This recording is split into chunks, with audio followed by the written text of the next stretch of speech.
Aláròyé máa wí o. Ọlọ́run ti fi ire dé ọdún yìí ládé fún mi. Bíọ́lá Adébáyọ̀. Orin ọpẹ́, ìyìn àti ògo sí Ọlọ́run ọba ló ń gba ẹnu òṣèrébìnrin ilẹ̀ wa tó ń fi ètò rẹ̀ kó ìdùnnú bá àwọn èèyàn ni. Bíọ́lá Adébáyọ̀ tí àwọn èèyàn mọ̀ sí Eyín Ọká táwọn tiẹ̀ sì tún máa ń pè ní Dr. Bíọ́lá. Èyí kò ṣẹ̀yìn bí Ṣẹ́gun Olówó Òkèrè, ọmọkùnrin tílé ẹjọ́ kan nípínlẹ̀ Ọ̀ṣun dájọ́ ikú fún tó sì ti lo ọdún 14 lọ́gbà ẹ̀wọ̀n nítorí ẹ̀sùn adìẹ tí wọ́n ló jí gbé ṣe gba ìtúsílẹ̀. Nínú àwòrán kan tí Bíọ́lá ti dúró pẹ̀lú Ṣẹ́gun láti dúpẹ́ lọ́wọ́ gbogbo ẹni tí Ọlọ́run lò láti parí iṣẹ́ rẹ̀. Ó ní, inú mi dùn, Olúwa ó ṣé nítorí pé ó ti fi ire rẹ̀ dé ọdún yìí ládé fún mi. Ṣẹ́gun ti jáde kúrò lọ́gbà ẹ̀wọ̀n báyìí, mo sì mọ̀ pé ó ti di ẹni ọ̀tun. Ọmọ dáadáa ni Ṣẹ́gun, kódà gan wọ́n ń jẹ́rìí ẹ̀ láti inú ọgbà ẹ̀wọ̀n pé oníwà dáadáa ènìyàn kan ni. Ohun ìjọlójú ló jẹ́ fún mi nígbà tí àwọn èèyàn ń sunkún lásìkò tó fẹ́ kúrò níbẹ̀. Mo wá ń dúpẹ́ lọ́wọ́ gómìnà ìpínlẹ̀ Ọ̀ṣun, sẹ́nẹ́tọ̀ Adémọ́lá Adélékè àti gbogbo ẹ̀yin ọmọ Nàìjíríà pátá. Ní báyìí tí Ṣẹ́gun ti jáde, mo fẹ́ kí ó jẹ́ èèyàn rere láwùjọ. Mo fẹ́ kí wọ́n bá mi fún un níṣẹ́ kí ó lè wúlò fúnra rẹ̀, fún àwùjọ, fún orílẹ̀-èdè yìí, ilẹ̀ Áfíríkà àti gbogbo àgbáyé lápapọ̀. Lẹ́yìn náà ló sọ fún Ṣẹ́gun fúnra rẹ̀ láti dúpẹ́ lọ́wọ́ àwọn ọmọ Nàìjíríà àti gbogbo ẹni tí Ọlọ́run lò bíi sábàbí fún un láti jáde lọ́gbà ẹ̀wọ̀n. Bíọ́lá ní àwọn ń fẹ́ ìrànlọ́wọ́ fún Ṣẹ́gun àti pé lọ́wọ́lọ́wọ́ báyìí kò sóhun tó ń jẹ́ ìfọ̀rọ̀wérọ̀ fún un. Bí ó ṣe dá dúró tí yóò sì máa ṣe dáadáa làwọn ń wá. Ó ní òun máa fi nọ́mbà àwọn òbí rẹ̀ síta fún ẹnikẹ́ni tó bá fẹ́ ràn án lọ́wọ́.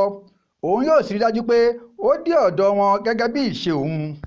Ìyá, bàbá àtàwọn èèyàn Ṣẹ́gun míì tí wọ́n wá pàdé rẹ̀ lọ́gbà ẹ̀wọ̀n ń dúpẹ́ lọ́wọ́ Bíọ́lá, gómìnà ìpínlẹ̀ Ọ̀ṣun àti gbogbo ọmọ Nàìjíríà fún àtìlẹ́yìn wọn. Màmá Ṣẹ́gun tó dìmọ́ Bíọ́lá láti dúpẹ́ lọ́wọ́ ẹ̀ ní, ẹ ṣeun, mo dúpẹ́ o. Ní báyìí mo mọ̀ pé màá ṣọdún ayọ̀ lọ́dún yìí. Ọlọ́run kò ní fi yín sílẹ̀ o. Àṣetì kò ní dé bá iṣẹ́ yín. Ẹ ṣeun, mo dúpẹ́ o.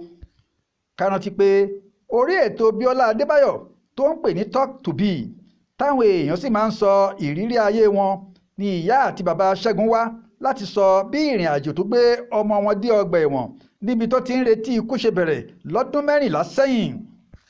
Màmá ní láti ọdún 2010 tọ́rọ̀ yẹn ti ṣẹlẹ̀, mi ò jẹ́ ará ayé, mi ò jẹ́rò ọ̀run. Ọmọ kan ṣoṣo tí mo bá wọn ní láyé náà nìyẹn. Kò ní níwájú bẹ́ẹ̀ ni kò ní lẹ́yìn. Mo gbìyànjú títí kí n bí òmí le, ṣùgbọ́n Ọlọ́run kò ṣe é. Láti ọdún 14 tí wàhálà yìí ti bẹ̀rẹ̀, ó fẹ́rẹ̀ máa síbi tí mi ò tójú bọ̀. Ó tilẹ̀ níbì kan tí a lọ, mi ò mọ̀ pé máa padà délé mọ́. Ohun tí mo ṣáà ń sọ nígbà yẹn ni pé tí mo bá bẹ̀ lọ kí ọmọ mi ṣáà kúrò ní ọgbà ẹ̀wọ̀n. Mo di ẹni tí kò bá gbà mu mọ́. Mi ò bẹ́gbẹ́ pé mi ò bá gbà mu, bẹ́ẹ̀ ni mi ò ní aṣọ lára mọ́. Bàbá náà ṣàlàyé pé ní kété tí ọ̀rọ̀ náà bẹ̀rẹ̀, àwọn èèyàn kan tilẹ̀ sọ pé kó máa sá lọ nígbà tí wọn kò tètè rí i. Ṣùgbọ́n táwọn ní kò yẹ kó rí bẹ́ẹ̀ àti pé kò lè sá lọ. Àfi bí a ṣe rí àwọn ọlọ́pàá tí wọ́n wá mú un. Ọ̀gá ọlọ́pàá tí a rí ní ká lọ wá $30,000 wá lọ́dún 2010 yẹn tá ò bá fẹ́ kí ọmọ wa délé ẹjọ́ tàbí kó ṣẹ̀wọ̀n.